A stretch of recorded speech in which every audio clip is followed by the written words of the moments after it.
I don't think you have to die to be a legend, but I do think you have to graduate to be a legend.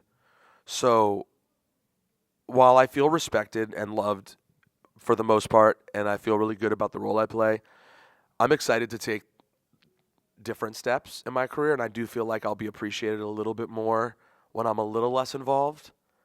Like, I feel a lot of people are like, yo, there's no Rosenberg anymore to play your shit. Like, I feel like that's going to happen because people don't really appreciate it necessarily right now, how much I've done that.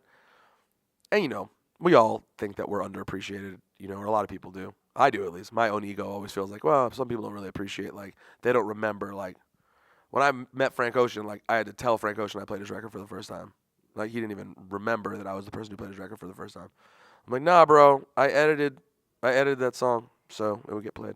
Anyways, and, I don't take it that particularly personal. It's just like you end up ultimately in the long run kind of feeling like underappreciated. And you do feel like now that I'm sort of expanding a bit and doing more sports and stuff like that, and obviously financially that's a better play, and I'm super passionate about it.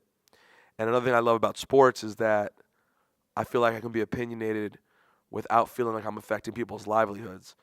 In rap, like you have a lot of pressure in terms of how you handle things because people are like, yo, this is how I raise my seed. This is blah, blah, and you have a lot of that. If I get on the air and say, oh, Kobe was terrible last night, that doesn't affect whether or not he gets played in the next game. So I look forward to that.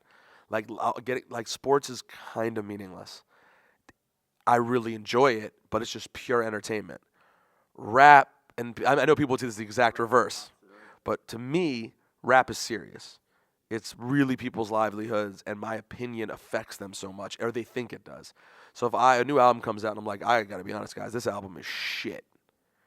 Um, I have people gonna be really upset with me, and that's not pleasant. And I spent years kind of like people still think I'm like, I still meet people like I don't want to fuck with you over Nicki Minaj, and that was years ago, and I didn't even say anything that bad then.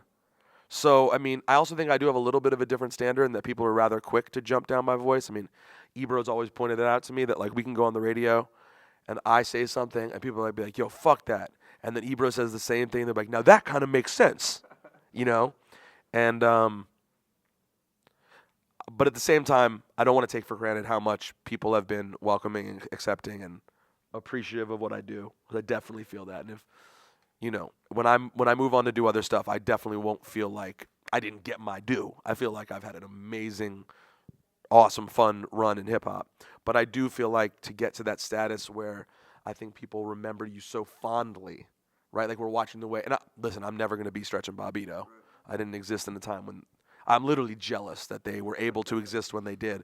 I watched that movie, which was great, and I'm like, man. I said to Laura, I was like, I'm never gonna be Stretch and Bob. I was like, I could never, no matter what I do, it can't be that. Like that's that. That already happened. I'm influenced by that, but I can never live through that. So people compare my show to that, but I'm like the adjacent, like way later, different version of that. But to have people sort of at least have that same, feeling about you.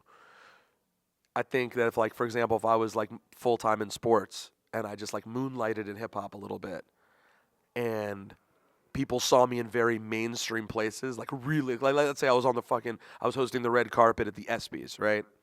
I think then hip hop people would be like, well, goddamn, look at Peter Rosenberg. All the way from Hot 97 interviews to the red, you know what I'm saying? I think they'd be like, now they'd be like, man, he was always down with that. He was always repping, and now look at him.